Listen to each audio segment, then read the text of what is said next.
thank you very much, Phillip Dawson, for joining me today to have a great discussion, and off the back of a session you just gave for the CARPE Institute in DCU. So let me introduce Phillip first for our listeners. So Professor Phillip Dawson is the co-director of the Centre for Research in Assessment and Digital Learning, or CRADLE, at Deakin University. And this is the world's leading higher education assessment research group in terms of publications and citations. Phil is most known for his research on feedback, cheating and artificial intelligence in assessment. His work is highly cited and he ranks 6th internationally in the field of higher education research over the past 5 years.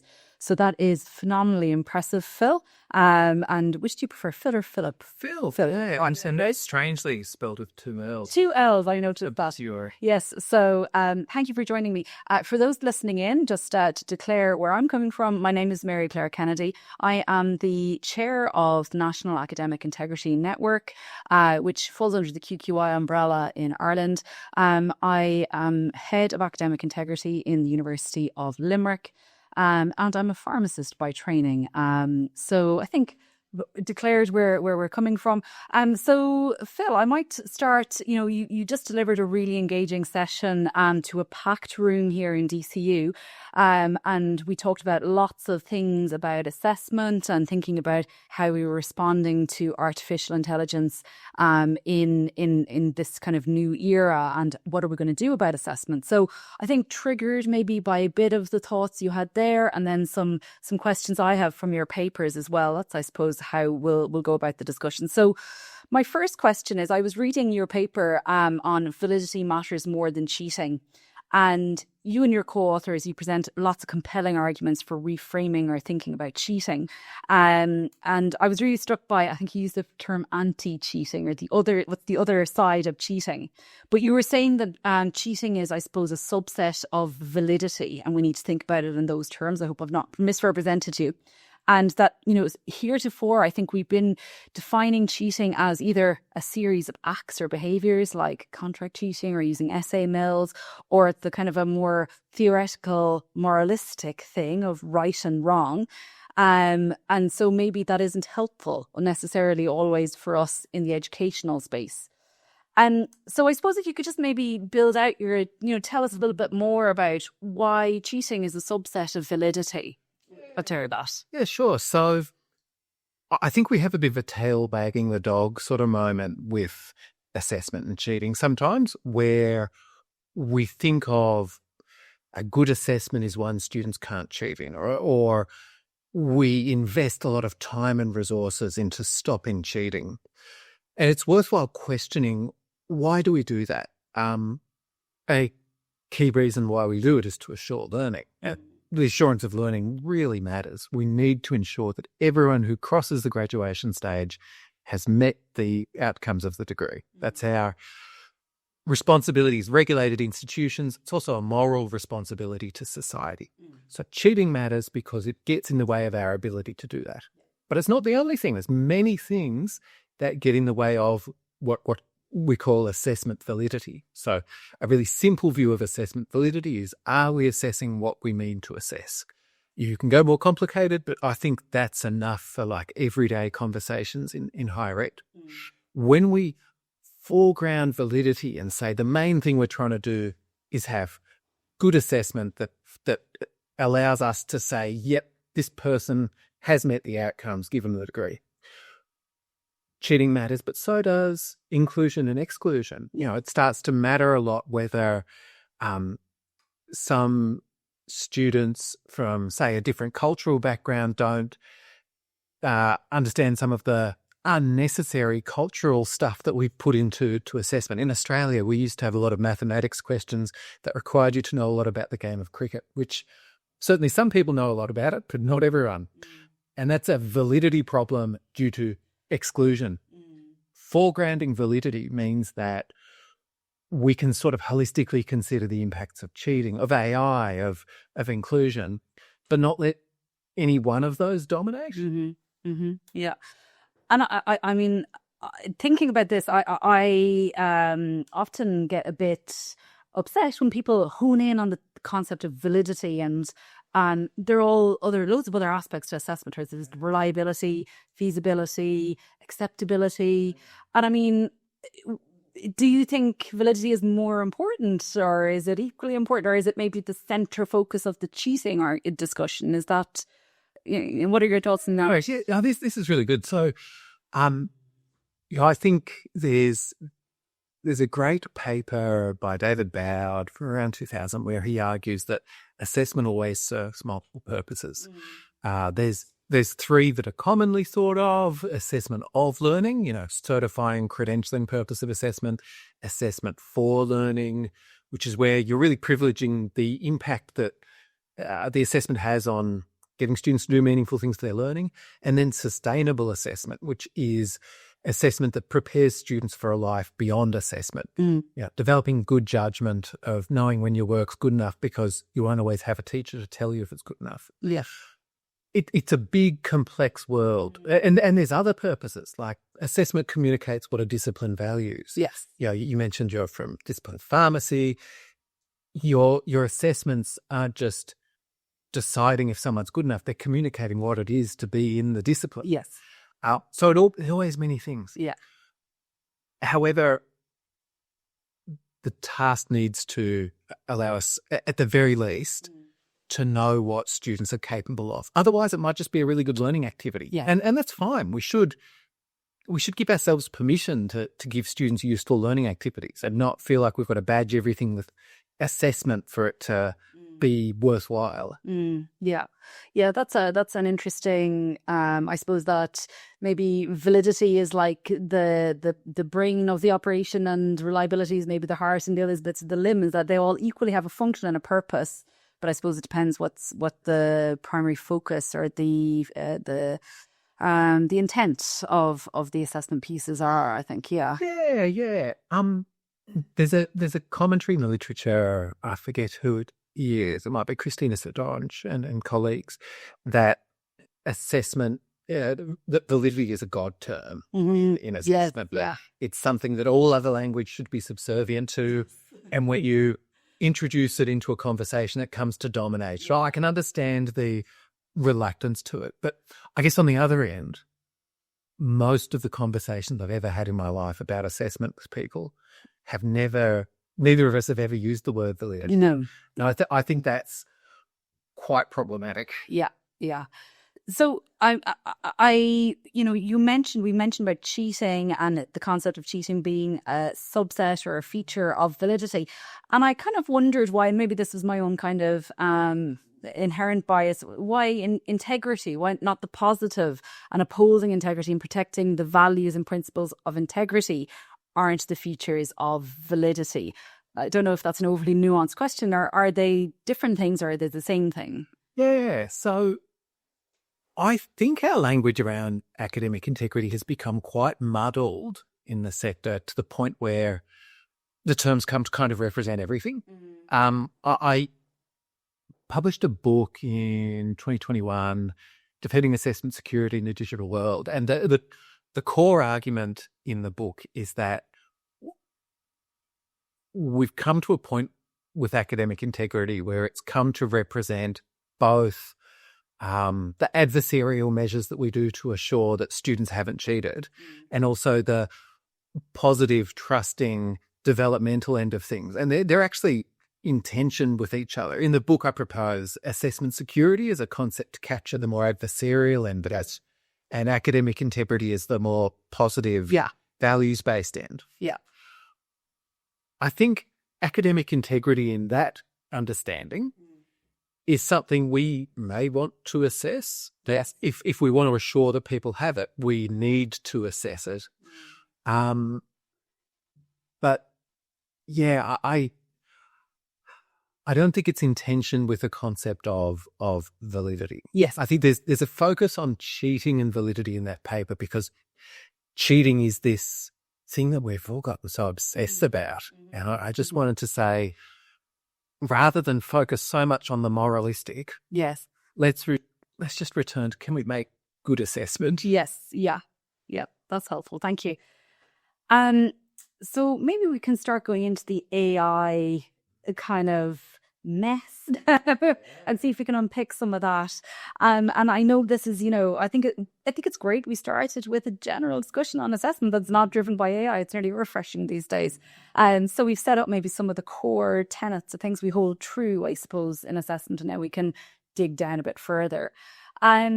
So, in that same paper, I was really struck by, and this is something that is quite a hot topic of discussion with my colleagues, the use of artificial intelligence in assessment is not cheating. It's a condition to be attended to alongside other validity matters. So I think that's a really interesting point. And then, there, and do correct me if kind of you think I've misinterpreted this argument, but maybe we'd be better preparing students if they were allowed to use artificial intelligence within assessment. I think maybe, and that might be an okay thing, and it's not cheating enough itself. I suppose if we provide certain guardrails around that, maybe. I hope that's I've not misrepresented your argument there, but. Time and time again, when I have this discussion with colleagues, they talk about, yes, but, some students can afford subscriptions to fancy AI software and, there might be differing levels of AI literacy. And I suppose by opening up Pandora's box, it creates potentially, perhaps with the best will in the world, but we create inequities amongst students because of privilege or other skills that they might have. And that becomes a distraction in the assessment itself. So I suppose, we're talking about colleagues maybe starting to embed AI in assessment, but are we entering into a more murky world again with that? Yeah, so there's a bit to this. Yes. Firstly, in the paper we do argue that we want to view student use of AI from an assessment validity perspective, which is to say, if a student uses AI in this task, to what extent can we still make meaningful inferences about what they're capable of? Now, we are of the view that you shouldn't set a bunch of restrictions around student use of AI if you have no way in the world of actually enforcing those restrictions. And, I think a lot of the sector's response to AI use has been, well, we'll just tell students not to use it, or we'll get them to tell us how much they used it. Yeah. And, we talk about an equity response. Yeah. There's nothing equitable about saying we're going to do some completely ineffective mechanism. That's not a way of upholding equity. If institutions really genuinely care about equity in this space, and it's not just an excuse to not change, then do something about it. Yeah. Spend some money on it, guide students through the use of the freely available tools, that sort of thing. It's also not the only equity issue in the space, nor I would argue the most significant one. Yeah. So if we're going to sincerely care about equity, look at how some students have to work a lot just to survive, and some students never worked a day in their life. I'm someone who worked about 30 hours per week from high school. So about 30 hours a week while I was doing my final years of high school, because that's, you sometimes just got to do that. Yeah. There's a whole bunch of real equity issues about that. Yes. The actually quite small expense of ChatGPT subscription or whatever the tool is, that an institution could, for example, offer a bursary scheme on for students who couldn't afford it themselves. There are many ways we could address this if it was the real issue. Yes. Yeah. I get what you're saying, that perhaps we become fixated on I suppose when one starts unpicking arguments about, let's permit AIs, immediately people will start to hone in on the limitations of that. And this is an easy limitation to point at the inequities, I suppose, without taking a step back and looking at, well, wait, actually, we have a whole other set of issues going on with student populations. Yeah, we do. And, I think one of the big ones at the moment is neurodivergence. Yes. And a lot of the neurodivergent community has really embraced a lot of AI tools. There are some AI tools specifically targeted for neurodivergent people, things like Goblin tools, which is something to support. When you're in Goblin mode, like you just you can't get stuff done and you're all, Yeah. Tools specifically to support that executive function, self-regulation. So, I wouldn't want to view this as a moment where inclusion and equity are under terrible threat. I think it's an opportunity, a moment, but certainly with some concerns like what you mentioned. Yeah. If we could, we might start to get into thinking about integrating AI into assessment, or I suppose acknowledging use, those kinds of arguments. And I might set up myself as a case study in my institution about our approach here, and I suppose acknowledging some of the limitations of what we've done. So we have developed beautiful acknowledgement templates for students to indicate the extent of their AI use, and we've adopted an AI scale to encouraging educators to incorporate that into their modules, to think about planned integration at certain levels on the AI assessment scale. This, I will openly admit, came off the back of me starting into a new post and just returning from maternity leave, but completely overwhelmed in a new university, a new job. And I arrived in the first week, I was asked, well, what are you doing about AI?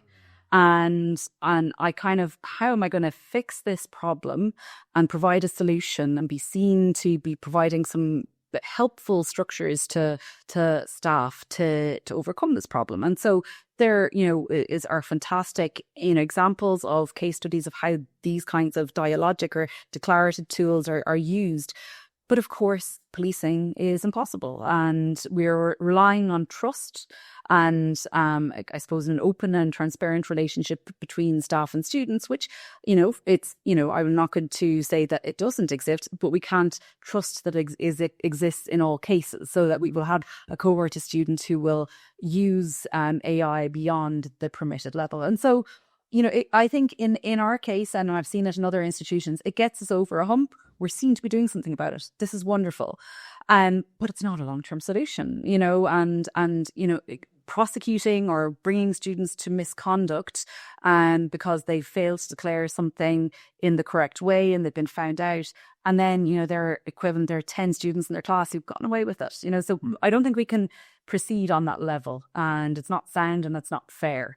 And I think, as educators, if we're aware of that, I think we have a responsibility to think about what else we can do. So this brings us to the thing about structural redesign of assessment, which, and I'm struck by, and I feel guilty now, because the thing that analogy you bring about drawing an owl and, redesigning assessment, and you ask people to draw an owl, and it's like literally me saying to somebody, design your assessment. I'm just giving them the outline. I'm not giving them any of the structures, any of the support to do that. And I think our educators are feeling overwhelmed because how do I redesign assessment to integrate AI? What does that look like?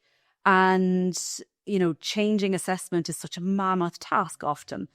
And so I suppose this is kind of a loaded question. How do we practically go about structural redesign of assessment, given the limitations of declarative approaches? Yeah. So I think it's hard because we gave ourselves a pat on the back and we appeared like we were doing something when we were in that AI use declaration and traffic lights phase of things. But I think, as you've said, we're probably finding out the limitations of that now, that it, in effect, it probably doesn't work.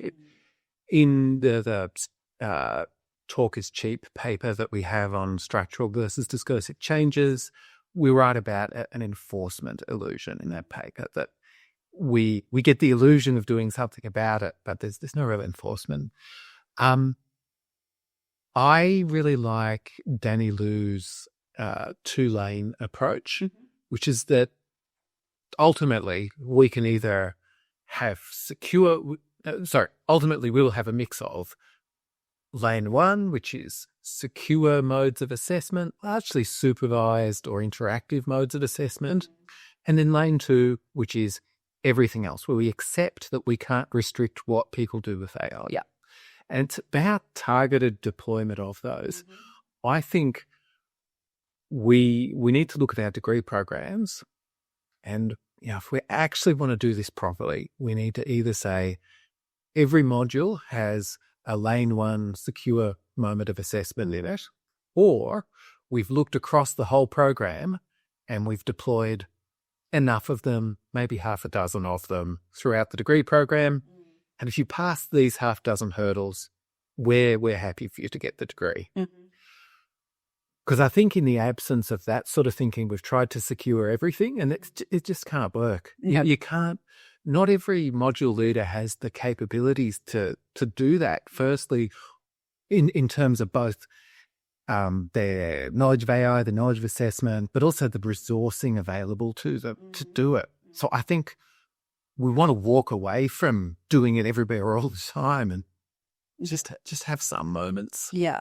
So possibly getting everyone from a program or even a year within a program, within a room, and trying to rethink about scaffolding, I suppose, assessment in, I suppose, appropriate or integrating AI in some components, and, what are we holding true to in terms of a secure assessment? And I think, often, and I've been guilty of this myself as a module leader, you become so attached to your form of assessment, and not wanting to give way on things. And I don't think we can hold on to those things anymore. I think, unfortunately or fortunately, we have to have that dialogic approach. I think just to look at the bit around, okay, fine, we have the secure assessment, but when we permit AI use in whatever form, unsecured as assessment, as it were, and acknowledging that it might be used at different levels. So is that assessment for learning? Is it more of a formative learning experience? Yeah, I think we probably need to say this stuff is now assessment for learning. So David Carlos has this definition of assessment for learning in his book, which is assessment for learning is assessment that privileges the learning purpose of assessment over the other purposes. And that's what that assessment is now. We can't hand on heart say this is assessment of learning that's important for certification if it's done in an unsupervised mode. Yeah. Bringing that to the concepts of self-regulated learning and the zone of proximal development that you mentioned in your lecture. Thinking about maybe a lower performing student and a student maybe who's not aware of their gaps, or the lacks awareness or lacks the motivation to close those gaps in knowledge or skill or whatever it is. If we are, I suppose, opening up the use of AI in assessment, our good performing or high performing or interested student might really critically engage with that AI tool and really produce and really sit down and think about, the outputs and kind of have an effective dialogue with the AI to produce the output. And then our weaker students may not, and they'll just continue on that spectrum. Is that a concern you would have here? How might we overcome that? Yeah. So in the guidelines that we produced for Australia's equivalent of QQI, that Tertiary Education Quality and Standards Agency, we talk about how these secure moments of assessment need to be deployed across a degree, not just for completion, but also for progression. So I used to teach a lot of first year computer science. And if you manage to make it through first year computer science and you don't know the stuff, you will fail second year. Okay. There is just no way. So it really matters that we have those secure moments in first year computer science, because we don't want to let people go through in those ways. But we also had a whole bunch of really useful learning activities. The classic sort of lab-based stuff where, for us in computing, there were weekly lab tasks. You had to do all the weekly labs to pass the class. You did them in the lab while we were there watching you and helping you out with them. Those sort of things are still available to us. We don't have to start calling them high-stakes assessment of learning. We can still teach and help people. I think we ended up in a situation where we kind of called everything assessment, and we thought students won't work unless we give them the currency of grades. And that really undermined student motivation. Yes. And also undermined assessment validity, because we started handing out marks, not because they represent capability, but because they were our way to get you to do stuff. Mm-hmm. Yes. Yeah. Thinking about then, acknowledging that there needs to be some, or, rethinking or reshaping of programs and programmatic assessment. I mean, from an institutional level, or indeed professional regulators or, quality assurance folks, what's their role here, or how they can, and have you learnings from Texa on what's been effective in that space? Yeah, so I think it's been really good getting those people into a conversation about assessment. So the quality assurance people, the academic integrity people, all these various people. I can say at my university, Professor Jacqueline Broadbent, who is our Provost Chancellor Academic Staff Experience, she's leading this wonderful committee that's actually getting together all of these different types of people around the alignment and assurance of learning outcomes. And I think not all of us are aware of all the expertise everyone else has. There's a lot of academics out there who haven't ever worked with any of these QA people, don't know the amazing expertise that they have. There's the assumption that they are bureaucratic or something like that. Yes. There are people with deep knowledge about this. I think it's collaboration and working together. I think also these people have a role in educating academics about some of this stuff. A lot of things like course review, program review, those sorts of things are often done as box ticking exercises, but there are some people with great expertise if only we kind of let them. Yeah. And do you have experience of the professional regulators like accountants or whoever, doctors, or those kinds of professional regulators having a role in this space as well? Yeah, so it's been really interesting. I've talked with a lot of these different regulators who I won't name over the years. The degree of sophistication of their assessment knowledge varies incredibly. There are some that are much more sophisticated than a typical higher ed institution, and there are some that just really don't have that capacity in-house. Yes. I think one of the challenges has been working with disciplines to work with their professional accrediting bodies to maybe get them to be a bit more progressive. There are some that will only allow a course to be accredited if every module has a high-stakes exam. And I think that's not a feasible thing anymore.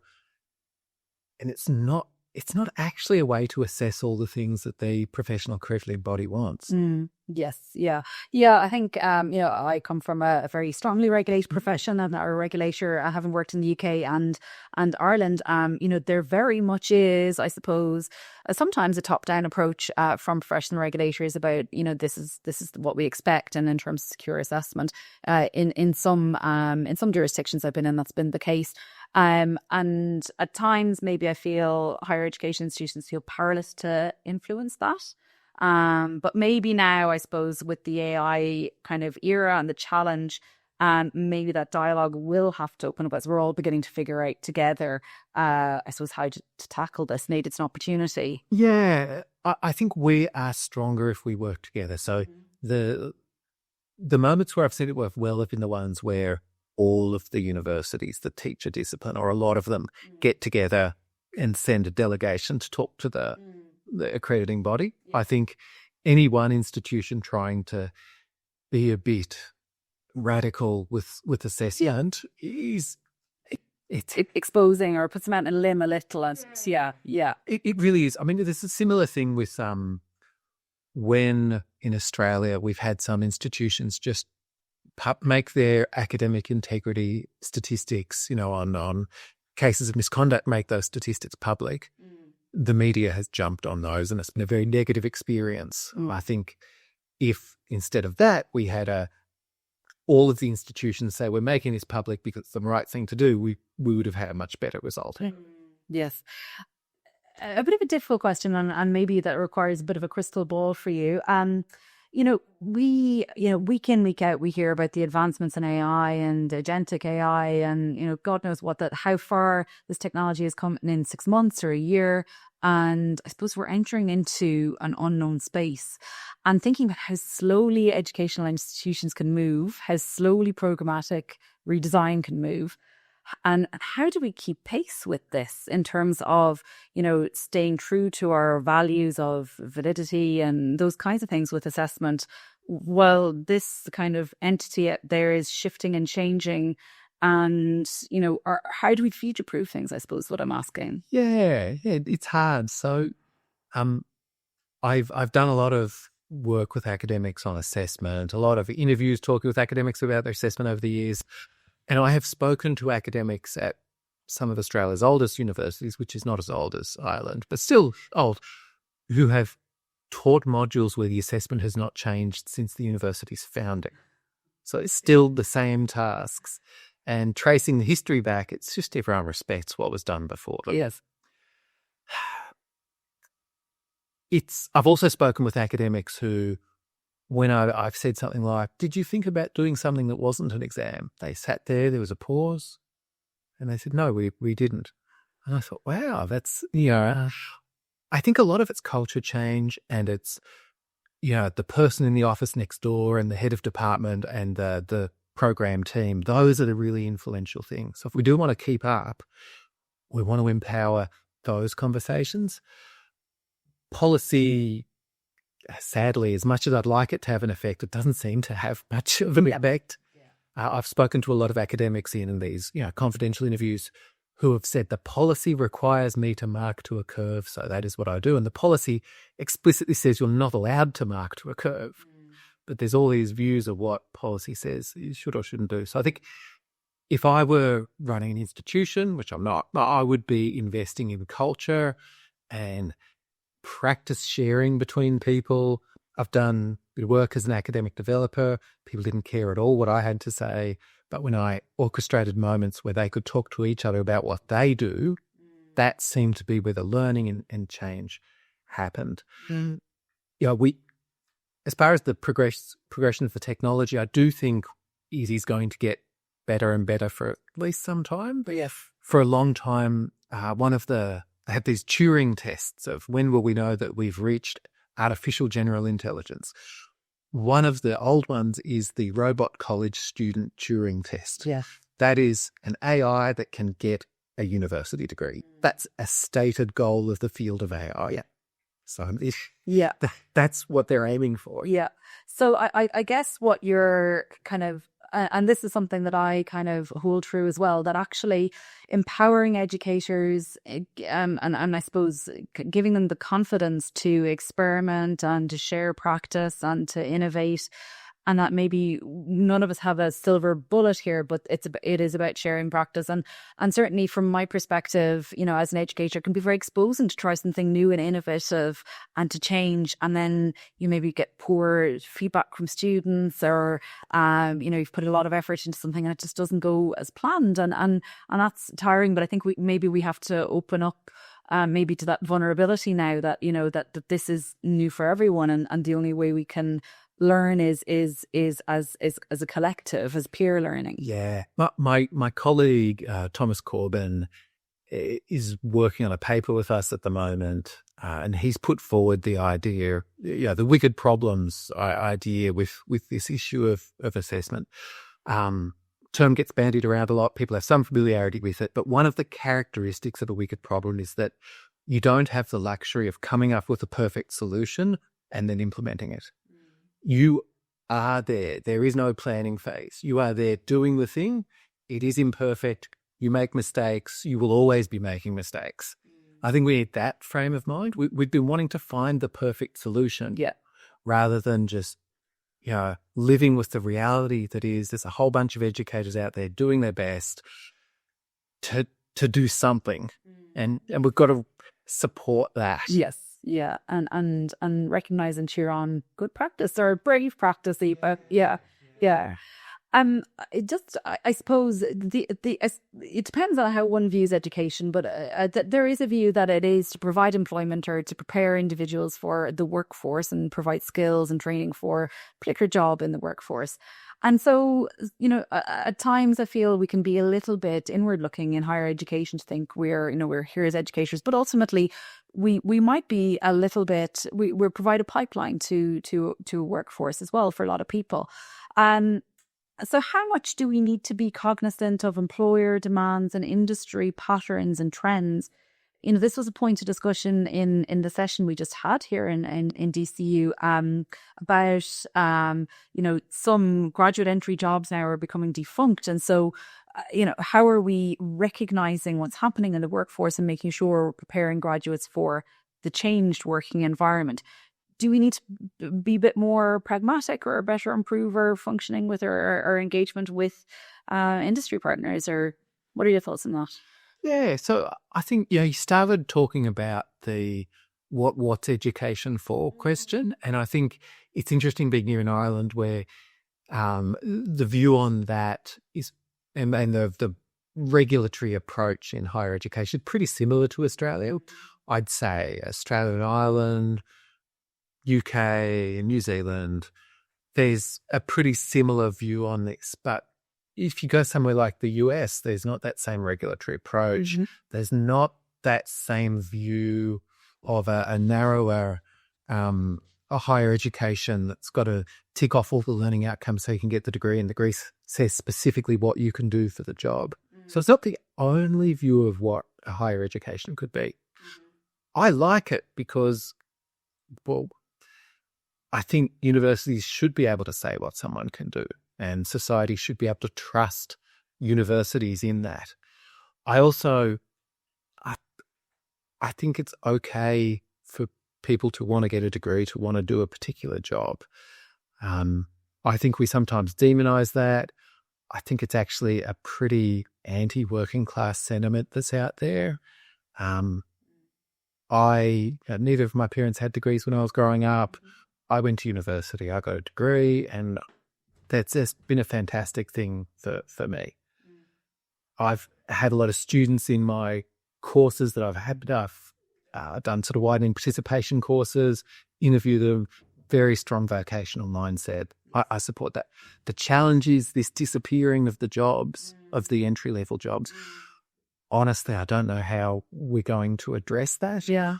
I really hope this is one of those moments where the jobs aren't disappearing, but the nature of them is changing into something else. Yes. I think we will always have a need for graduates who are bright and ready to take on the world. We just don't know what that is at the moment. Yeah, and I'm a glass half full person, even though probably I'm naturally not. But I feel that this is just a change in, nearly at the Industrial Revolution, and that people will, find a place. It might just be a different skill set, and we just need to figure out and ensure that we're training people for that new skill set and embedding that into our education and training programs. And I think rather than, there just won't be a workforce or there won't be a space for graduates to go into, it could just be a different space there. I think there is some commentary or concern around that. I think it's a shift. Hopefully it's a shift. Yeah. So we had Michael Tomlinson over a symposium we did last year at my research centre, and he talked about meaningful work, about that being the goal. And that really stuck with me. I think the utopian view of this is that our graduates end up engaged in more meaningful work. I hope that's where we get to. Yeah. Two final questions for you then. One is a kind of a selfishly motivated question. I'm the chair of the National Academic Integrity Network. And of course, I think we've got really fixated on the AI question. There are still loads of other practices, I remind people all the time, going on of essay mills and contact cheating, the old school stuff. And we still get cases of that. And so that's not going away, But I'm kind of trying to think about my job in 10 years' time. Will we even still call it academic integrity? Will we call it something else? Will it be, I don't know, assessment excellence or something like that? I don't know. Is fundamentally academic integrity changing as a space? Is our very core of integrity changing because of this? I think that's really interesting. I'd say probably Sarah Eaton is at the foreground of this in terms of really reimagining what academic integrity looks like in this current age. And I think I'd probably say, based on having seen her talk, yes, it is. I think there's a more holistic view of it that encompasses sort of research integrity as well in there. So, yeah, I think it's probably still going to be a thing. I think we did go through a period there where there kept on being these new forms of cheating, and we as an academic integrity community became obsessed with contract cheat. Yes. And, I was a part of that, and I really enjoyed doing the work on contract cheating, and I think we had some real impact. A key paper in this space, if I can sort of plug it, it's not mine, it's from Kath Ellis and Kane Murdoch. It's the Educational Integrity Enforcement Pyramid, which sounds mean and nasty, but it's a view that actually maybe we've got a majority of students who are able to self-regulate through this, and we just need to support there. And we've got a small amount of actual criminal elements. And I can say in the Australian context, there is organised crime involved in academic misconduct, and the stories would make you cry and make you very afraid. Yeah. And I think sadly that's probably not going to change. And assessment validity won't address those things. You know, that's it's a totally separate thing that needs its own ways to address it. And I really support the very courageous work that Kane does, literally putting his life on the line for this.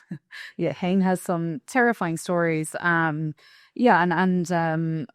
one can rely on certain human behaviour always having a bad element that needs, unfortunately, enforcement. The final question I have then, I suppose, is thinking about our lecturer who's now, finished marking for their summer exams, and they're planning their break, and then they're coming back thinking about the next academic year, and they're thinking, I still don't know what I'm doing about AI. I'm terrified, and my field, or what I held to be values of assessment and what I knew worked, are crumbling around me. What do I do? Where do I start? Would you even have 1 or 2 tips for those people about how to help themselves? Absolutely. Get your course team together. The best thing you can do is let's hang out for an hour and talk about what this looks like across our program, because you shouldn't feel like you have to solve it yourself. Yeah. If you're an individual module leader, it's kind of not your problem to solve. Yeah. This is something that needs all of us. It needs a community around a program. I think a program is the right unit of analysis for this, and institutions are too big. There's intractable individual modules. You could do the best job in the world of this in your module. If nothing changes in the rest of the program, it's almost pointless what you've done. So best thing is, and even if it's just a few people that teach a sequence, I teach computer science 1A, you teach 1B, you teach the second year and you teach the third year. The 4 of us get together and we talk about what this progression looks like. That's the thing to do. Yeah. So don't leap towards changing a task. Get a community together. Yeah. And I suppose in those dialogues, the norms of the academic discipline and what's culturally appropriate in the academic discipline come to the fore in nearly an implicit way of this is what we hold true in our discipline, and like speaking with like in that regard, maybe with an external entity in the room as well to bring them back to ground as well might be helpful. Yeah, absolutely. And these disciplinary values are really where it is. So I was talking with an academic that had a task that was some sort of patient information brochure for the students had to prepare this about medication. And a student clearly used ChatGPT to produce it, which was not good. But it wasn't sort of the big problem. The big problem was it had made up results and it had made up facts that were not accurate. And to this academic within that particular discipline, that's the problem. That's the misconduct. Yeah. The misconduct isn't the use of ChatGPT, but you don't lie about this stuff. You don't fabricate this. And every discipline has these red lines that really matter. I've spoken to journalism academics who will actually fact check the students' submissions. Yeah, they will call up the sources to check that it's true. We've all got these things that really matter. And in a disciplinary community, that's how we can address them. So the answer is within ourselves, but a dialogue with and between ourselves as well, I think is maybe where we need to head to. And for people, I suppose now that the initial wave of kind of emergence of this technology is over and the initial shock is over, maybe we start to bed down into practically resolving things or seeking to resolve things. Yeah. Thank you so much, Philip. I hope you enjoy your trip around. This has been an excellent discussion, and I've really enjoyed it. I really enjoyed your talk earlier. For those who don't follow Philip on LinkedIn, I really recommend you do. You get lots of information, lots of nuggets of information. I've learned something new every other day from Philip through the resources he shares and the arguments and discussions he has with others around this subject. So thank you very much for taking the time to talk to me. Thank you so much.